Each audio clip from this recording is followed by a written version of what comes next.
Hello, welcome back to my YouTube channel. Ngayon ay pupunta kami sa sentro ng barangay dahil ito ang pinakamalaking pulong-pulong o meeting na magaganap. Dahil kailangan na naming aalis dito sa aming lugar. 20 years na po kaming nanirahan dito, ayan, dahil may nakabili na po sa luting ito. Please watch and subscribe to my YouTube channel.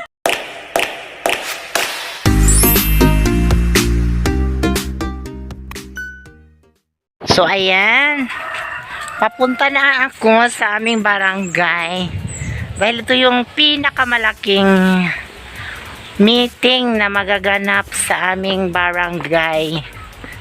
So ganon, and may naglalaba dahil ayan. Uy, yung pakang iro, gino ko iro na ayan. So medyo malayo yung sentro namin, pero kinakailangan talagang marinig yung mga mensahe nila, makialam, pakinggan ang kanilang mensahe. Kung kailan na kami gigiba ng aming mga bahay para lumipat ng tirahan.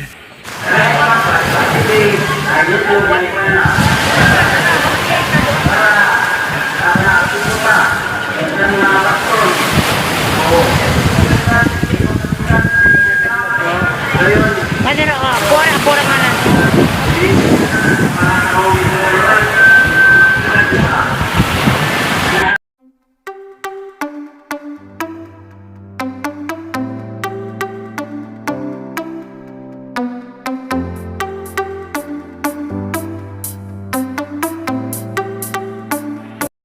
So mag-start na mi kay naana ang taga Melendres Pagarian City.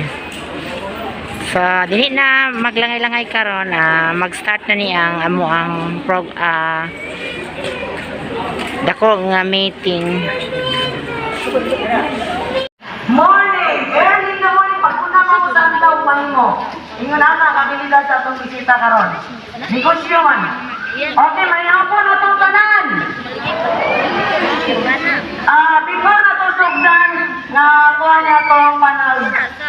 Tapo karon, atong unahon daan ang pagpangaliya sa pagpangaliya, agi pagtalaga sa tagiya sa tagsatag na ito kinabuhi. Before na ito i-call to order at pinihintay na ko.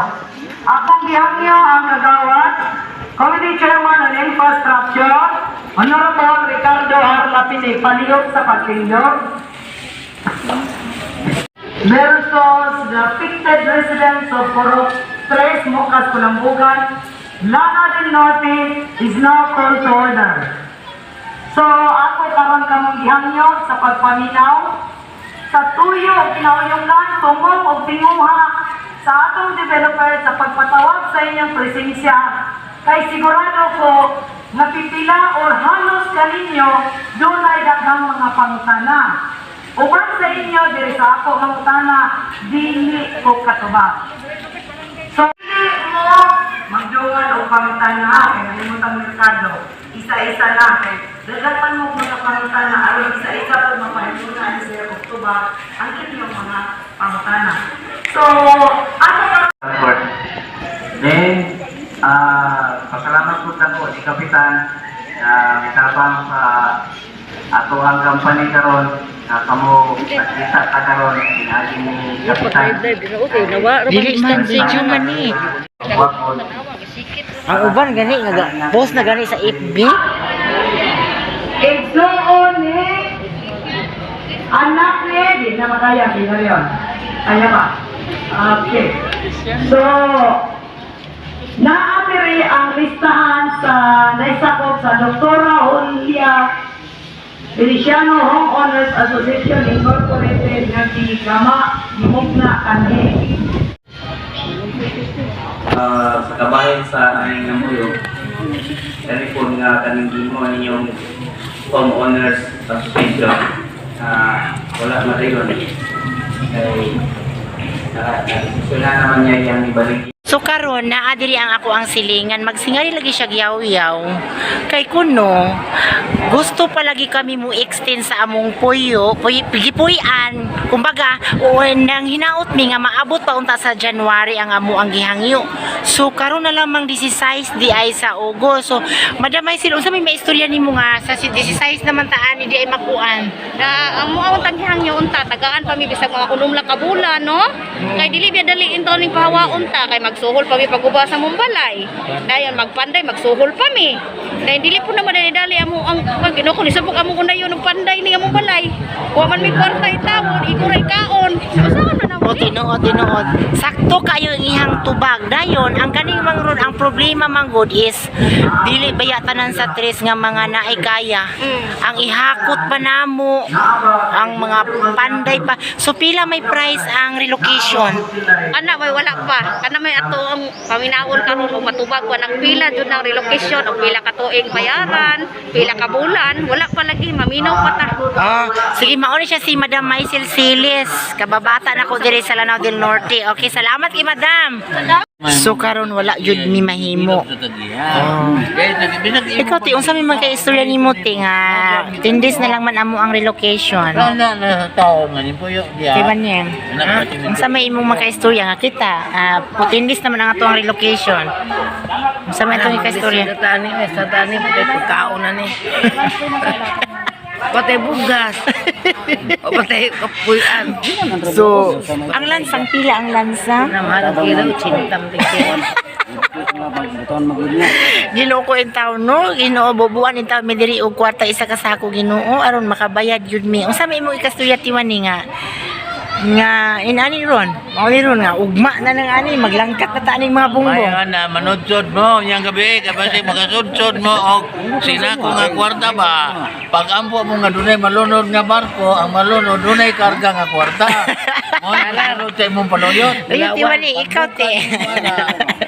kinarto na nga kwarta. Muuli na lang ko. Tara na. Karon gihapon is gitagalan na lang jud mi og 10 days nga paguba sa amo ang balay. So nananghingaot gihapon mi nga Tiwaning unsa man ni Tiwaning unsa may kaistorya nimo Tiwaning? Nga pulo naman lang ta kaadlaw Tiwaning unsa man?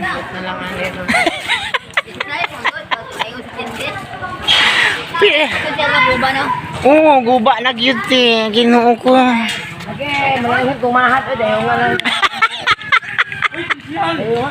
Hello. Lola, ay wala na stock yo. Pauli na mi. So ni uli na gyud ko kay gitagalan na lang mo ani og August 16 taman ang amo ang guba. So naa si Tiwani nga magpamatuod nga guba na gyud. Butang mo layo. Ano butang? Nadia. Nani kapitan ka. Si Aina. Balhin lagi. Ako to gingnan. Dala sa dool ako layo ay kay. Ay, Ginoo ko ani. Ay, sakit kaya mo mga kadughanan. Oh, yes, muuli nami. Muuli. Unya na Tiwaning. Ay motor. So unsa may mong makaistorya ti nga maguba na magyutay. Wala tay bugas. Atong bugas ta ngatong sudan ba to? Dayon ang paghakot pag yun Ginoo ko ani uy.